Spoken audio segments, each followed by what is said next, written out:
सुरा संपूर्ण कलशम रुद्राप्लुतमेव च दधाना हस्त पद्माभ्याम कुशपांडा शुभदास्तु में। जय माता दी। जय श्री राधे कृष्ण। आप सभी का हमारे YouTube चैनल पे बहुत बहुत स्वागत है। आइए आज चौथे दिन माता कुष्मांडा की कथा सुनते हैं। माता दुर्गा का चौथा स्वरूप जो कि माता कुष्मांडा का माना गया है। नवरात्रि के चौथे दिन कुष्मांडा माता का पूजन किया जाता है। जो भी भक्त सच्ची श्रद्धा के साथ माता कुष्मांडा का पूजन करते हैं, दुर्गा सप्तशती का पाठ करते हैं, दुर्गा चालीसा का पाठ करते हैं, उनके सभी दुख और कष्ट दूर हो जाते हैं तथा सभी प्रकार के सुख और समृद्धि की प्राप्ति होती है। माता कुष्मांडा की आराधना करने से आराधकों के सभी रोग शोकों का नाश हो जाता है।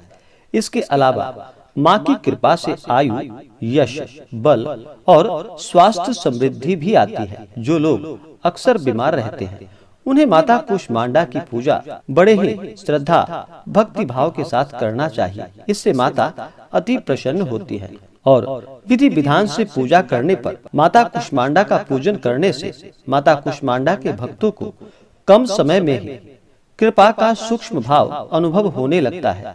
माता कुष्मांडा अपने भक्तों को सभी प्रकार के आधियों व्याधियों से मुक्त कर देती है और उसे सुख समृद्धि और उन्नति को प्रदान करती है। अंततः माता कुष्मांडा की उपासना भक्तों के लिए बड़ा ही पुण्यदायक माना गया। माता कुष्मांडा के पूजन के दौरान इस दिन सुबह उठना चाहिए।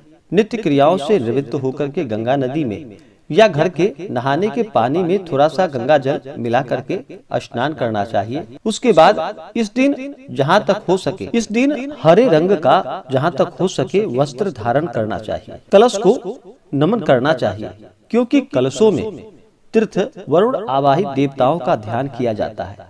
तो किसी भी प्रकार के पूजन में सबसे पहले तो भगवान गणेश का अवश्य ही स्मरण करना चाहिए, उनका पूजन करना चाहिए। भगवान गणेश प्रथम पूज्य है। किसी भी प्रकार के शुभ और मांगलिक कार्यों में सबसे पहले भगवान गणेश का पूजन किया जाता है। तो सबसे पहले भगवान गणेश का पूजन करना चाहिए। उसके बाद कलश देवता का पूजन करना चाहिए, कलश को प्रणाम करना चाहिए। कलश को परब्रह्म का स्वरूप भी माना जाता है, इसलिए कलश को अवश्य ही प्रणाम करना चाहिए। गंध, पुष्प, धूप, दीप आदि से पूजा करनी चाहिए, नैवेद्य भोग अर्पित करनी चाहिए और फिर द्रव्य दक्षिणा चढ़ा करके पुष्पांजलि करनी चाहिए। उसके बाद फिर दिन में पूजन होने पर सूर्यादि पंचदेवता का और रात्रि में पूजन होने पर गणपत्यादि पंचदेवता का पूजन करना चाहिए। आदि देवत, प्रत्यादि देवत, विनायक आदि पंचलोकपाल सहित नवग्रह, इंद्र आदि 10 दिक्पाल देवताओं का पूजन करना चाहिए। नवरात्रि के दौरान चतुर्खष्टी योगिनी, खोडस मातृका, सप्तघृत मातृका का पूजन करना चाहिए। उसके बाद फिर माता दुर्गा का पूजन करना चाहिए, उनके स्वरूपों का पूजन करना चाहिए। इससे माता अति प्रसन्न होती है और अपने भक्तों को मनोवांछित फलों को प्रदान करती हैं। सुनते हैं माता कुष्मांडा की कथा।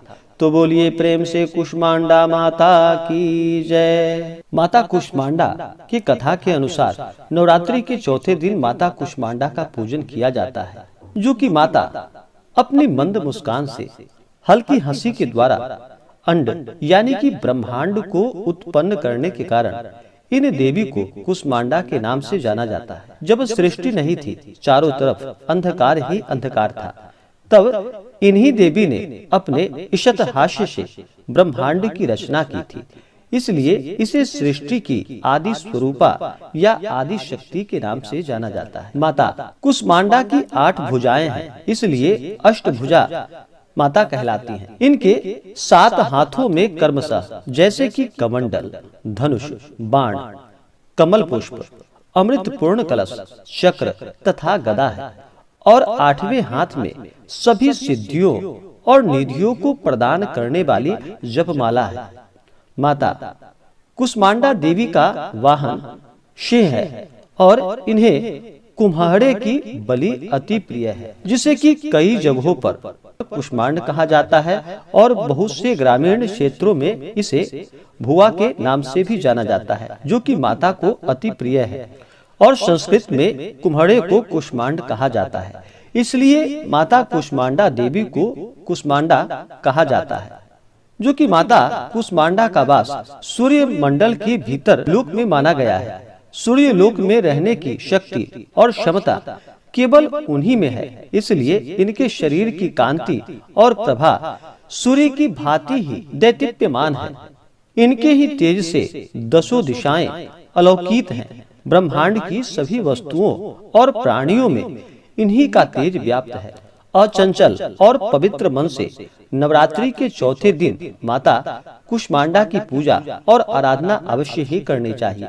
इससे भक्तों के सभी रोगों और शोकों का नाश हो जाता है तथा उन्हें आयु, यश, बल और आरोग्य की प्राप्ति होती है।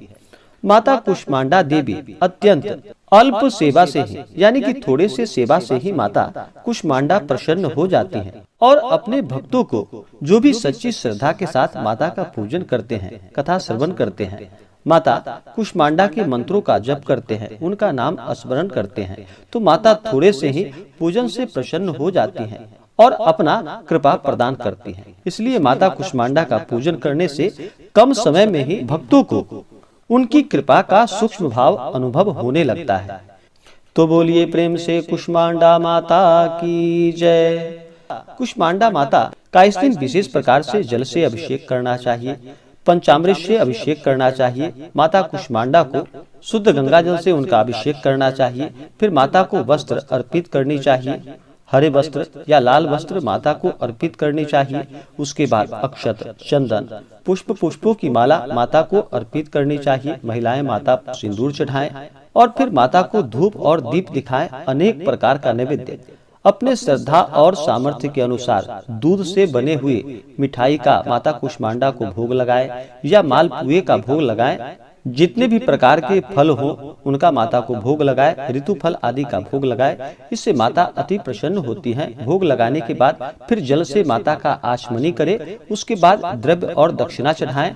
फिर माता कुष्मांडा को पुंगी फल तांबूल अर्पित करे, साथ में लौंग और हरी इलायची डाल करके माता को अर्पित करे। पुंगी फल यानी कि सुपारी को पुंगी फल कहा जाता है और तांबूल यानी कि पान पत्र माता को लौंग इलायची डाल करके अवश्य ही अर्पित करनी चाहिए। यह बड़ा ही लाभकारी होता है, इससे माता अति प्रसन्न होती है।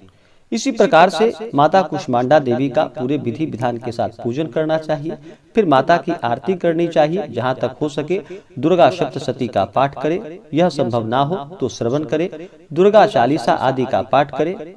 इससे अनंत गुना पुण्य फलों की प्राप्ति होती है और माता अपने भक्तों की सभी इच्छाओं को पूर्ण करती हैं। व्रत के दौरान नियमों का पालन करना चाहिए, शुद्ध और सात्विकता का पालन करना चाहिए, ब्रह्मचर्य का पालन करना चाहिए, किसी के ऊपर क्रोध नहीं करनी चाहिए, किसी के प्रति अपने मन में ईर्ष्या या द्वेष का भाव नहीं लाना चाहिए, सदा ही धर्म का आचरण करते हुए रहना चाहिए। व्रत के दौरान, नवरात्रि के दौरान किसी भी महिला का या कन्या कुमारी का अपमान बिल्कुल भी नहीं करना चाहिए, इससे माता क्रोधित हो जाती है। और धर्म का आचरण करते हुए भक्ति भाव के साथ ही माता का पूजन करना चाहिए।